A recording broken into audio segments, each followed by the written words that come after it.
part 2 episode for the Swiss Association of Market Technicians, where we interview Dr. Van Tharp once again, this time asking him the meaning behind the map is not the territory and how to apply this to successful trading.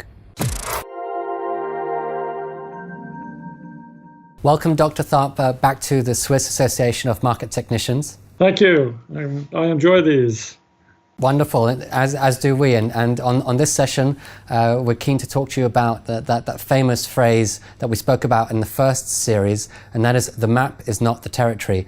If you could remind our audience, what does this mean? Well, let me go back and say that this is a fundamental assumption from Alfred Korzybski, who wrote a book called Science and Sanity back in the 30s that basically said, language really messes up our ability to understand and process things because of what we do with it. And he came up with the term, the map is not the territory, and then NLP also incorporated that presupposition. And it basically means that what you have is internal maps of the world, and they really don't represent what's going on out there. And I didn't understand this at first, but it's quite understandable if you realize what goes on, because what's out there in the world is really energy and vibration, and the importance of the vibration is what the frequency is. And then we have sensory receptors, and the sensory receptors, well, for example, you have cones in the eye. And you have an R cone that responds to stimulation of about 650 nanometers wavelength. And this R, and so it sets that off a stimulation. It gives you a certain stimulation. Now, we then label it with our language, and we call it red. So what you've got is a wavelength out there that creates inside a sensation, and just to know what the sensation is, we label it red. But there's no similarity whatsoever between red and the wavelength that's out there. It's a map. It's a process. So here as an example. We have this slide here of different shades of red, 4 women styling their hair. Right. Well, and so they all supposedly have red hair, but what is it? Is it? You'd say they're all red, but they certainly look different. One looks like very red, and and we have all these colors for red, which I haven't a clue what they mean. What's chestnut or magenta or carmine or fuchsia or crimson or scarlet or claret or any of those other things? They're all different words, but they're maps, and is my map for scarlet the same as yours? Probably not. And one thought that comes to mind is that in the West, red in the stock market tends to be negative, whereas in the East, in parts like China, red is actually a positive signal. Right, and red can mean, we get a word like red and then we attach meaning to it. So it could be red, we have red light districts. Red's an emotional color that maybe triggers anger, so you get into all sorts of things like this. But the key point is that the map is not the territory. So, if you go to the next slide where I say a word like dog, what comes up, for example, what comes up for you, Ron, when I say the word dog? I usually think about a man's best friend, a friendly animal. Okay, so I picture one of my own dogs, which is a Papillon, but look at this one. There's a picture of all sorts of dogs. Did you notice one of those? Well, it did come into mind previous dogs that I've had, so you're right. Smaller ones. Look at all the different representations just for a dog, and they're all different. And then we kind of take adjectives and we apply it to those things. So one of my Papillons, and he's in the next slide, I have 2, and one's a lot more athletic than the other. So I was thinking of him as athletic. And when I got to thinking about it, why did I think he was athletic? Well, he's actually caught 2 squirrels.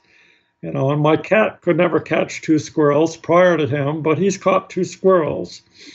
And then he can run faster than the other dog, and he can jump higher, so he can jump on the bed, whereas the other dog requires a stepping stool to get on the bed. But if you look at that, he's caught a squirrel twice in his life.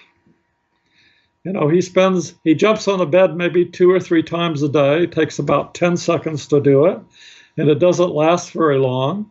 So, I figured out that's like, 30 seconds out of all the time in each day. It's 0.0003 of the day.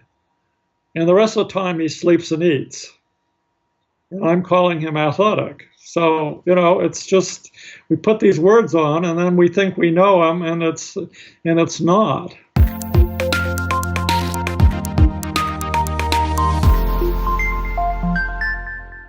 And then the other part of it, why the map is not the territory, is we tend to turn verbs into nouns. And the really classic one is market. We're all interested in the market. But the market is a verb. It's a series, it's numerous buy-sell transaction that occur.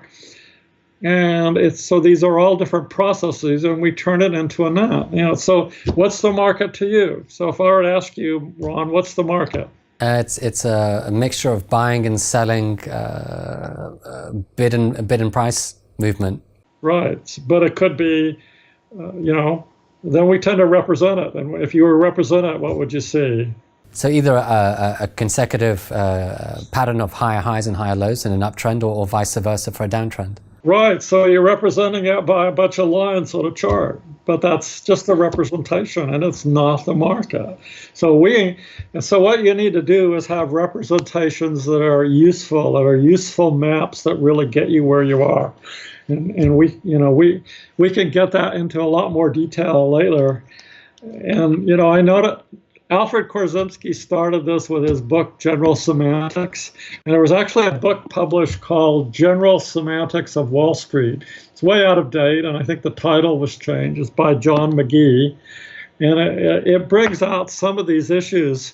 But, so the map, if you understand now from what I said that the map's not the territory, then at least you can make sure that your maps are useful. And that's what modeling's all about, and we can get into that in more detail on the next one. So being aware that we're always using different maps for different purposes, and that ultimately we need to use the right maps for the right conditions. Right, and a map, everything, like a belief is a map, for example, and a belief, no belief is 100% true. It just might be useful under a certain set of circumstances. And for example, you go, if you jump off a 20-story building and you'll go splat. That's a useful belief. That's a fact. No, it's a useful belief in the context of a planet like the Earth, in which gravity is enough from a 20-story building to cause you to go splat. Wouldn't apply to the moon or a context like out in space, or an asteroid or something like that. So they're all context dependent. And it becomes really fascinating when you get into this and you think about it in terms of the market. And just ending on your point in our last session, the common belief that the trend is your friend is true within a bull market situation, but in a bear market, things can change pretty rapidly. Right, so a strategy for a bull market might be buy and hold, or have a very wide stop.